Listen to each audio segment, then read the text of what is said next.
Na quinta-feira, eu li, neste volume da Comédia Humana, A Senhora Firmiani,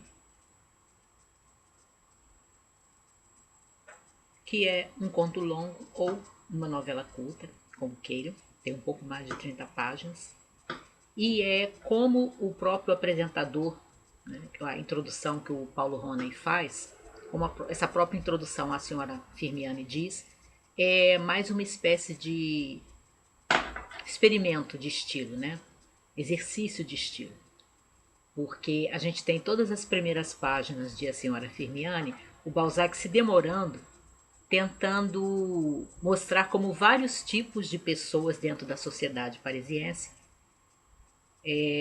veem a Senhora Firmiani, né? Aí, dependendo da classe social da pessoa, dependendo da profissão dela, se é homem, se é mulher, que tipo de homem, que tipo de mulher, tem uma opinião sobre a senhora Firmiani. Ele passa assim várias e várias páginas do início dessa novelinha usando esse tipo de artifício, né? Se você interrogar um advogado, se você perguntar, é curioso, é realmente um exercício. Porque enredo mesmo tem pouco. É um enredo assim bem simples e você só sabe um pouco mais dos detalhes e das peripécias numa espécie de resumo no finalzinho, em que você descobre, afinal de contas, o que está por trás de algumas atitudes, de algumas histórias, né? Algumas fofocas que insinuam sobre a senhora Firmiani. Eu achei bem gostosinho, apesar de curto. De repente poderia ter sido mais bem desenvolvido, mas eu acho que deu o seu recado porque tem mesmo esse aspecto de você apenas apreciar a forma como é escrito. E o Balzac, né, esse escritor clássico francês do século XIX, da primeira metade do século XIX, ele é um escritor que nos seus melhores momentos o leitor pode dispensar a história e apreciar a forma como é escrita, simplesmente. Como eu disse, tem uma história aqui, só que é bem simples e os seus lances mais dramáticos eles são resumidos na parte final, né? Então você não tem aquela movimentação e aquela intriga como às vezes acontece nas histórias maiores, né? Como Ilusões Perdidas, histórias maiores do Balzac. E essa questão de você apreciar pela escrita, né, podendo deixar o enredo de lado, é uma coisa que boa parte dos escritores contemporâneos não podem se dar ao luxo de fazer. Eles não escrevem tão bem assim, na minha opinião. E aí, na sexta-feira, dia 28, eu li, esse também emprestado da biblioteca, né? Esse é o quarto dos 4 livros que eu trouxe da biblioteca para ler no MLM, Menino de Engenho, dos José Lins do Rego.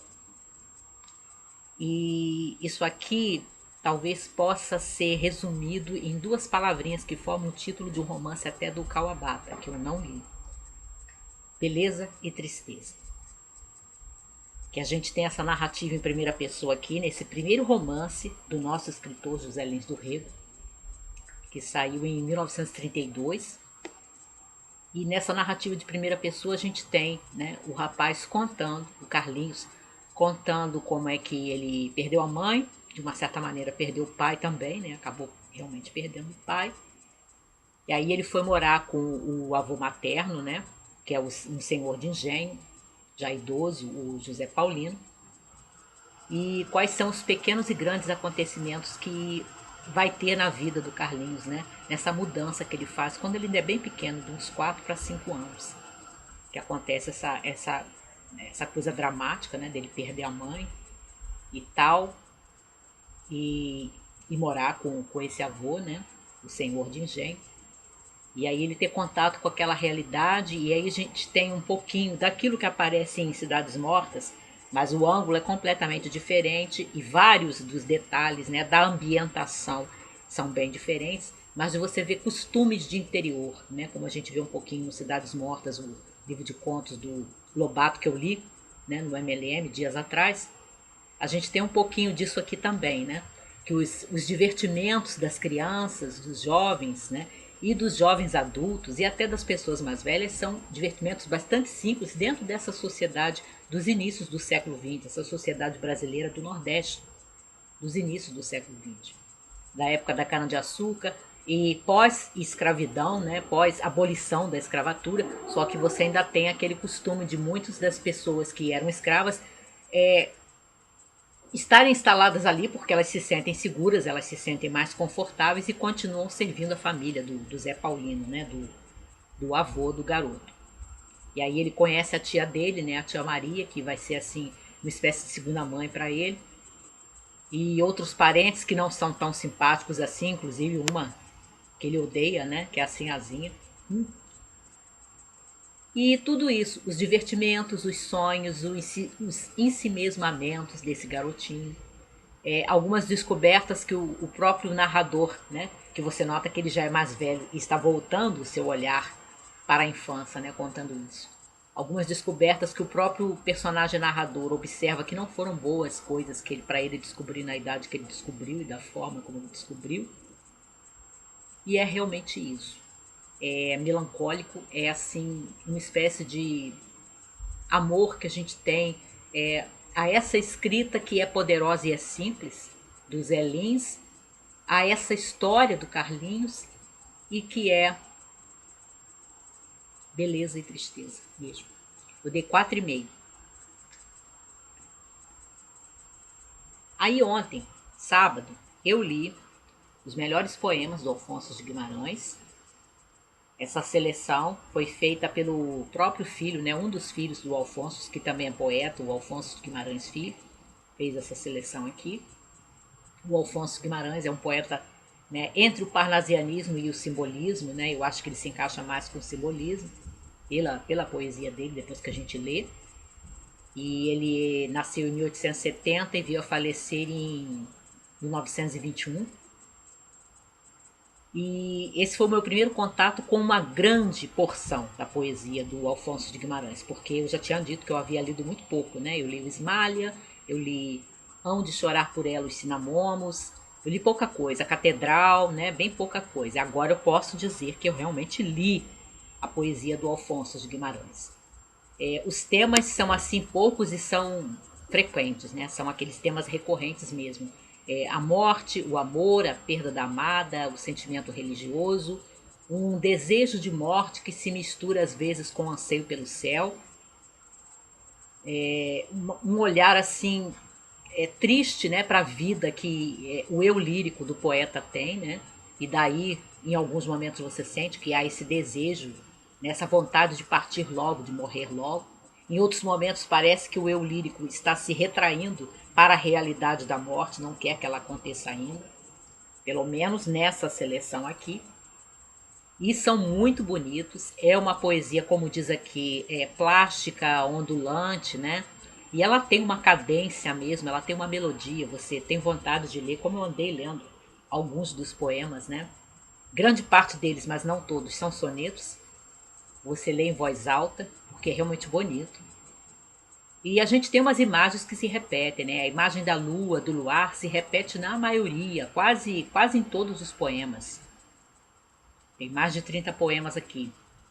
E flores, né? Rosas, cinamomos também, né? Se repete em mais de um poema, além do Hão de Chorar por Ela, os cinamomos, você tem outros poemas em que os cinamomos aparecem.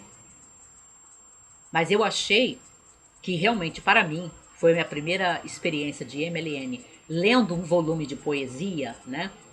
Para mim, eu posso dizer, chegando no último dia, que ler poesia narrativa no MLM ainda dá. Agora, realmente, você lê um volume de poesia lírica em que vocês têm mais de 30, 40 poemas aqui, que são 162 páginas, né?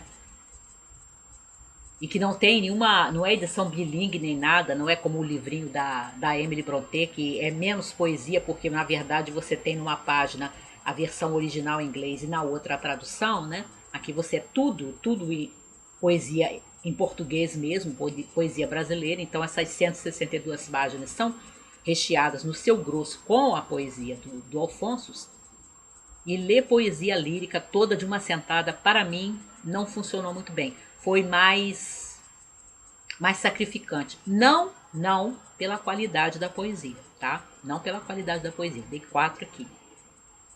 Mas porque, para mim, para eu conseguir dar um mínimo de atenção para a poesia em 24 horas, num volume inteiro, mesmo que não seja tão grande assim, foi mais difícil. Foi mais difícil, porque eu não sou uma boa leitora de poesia.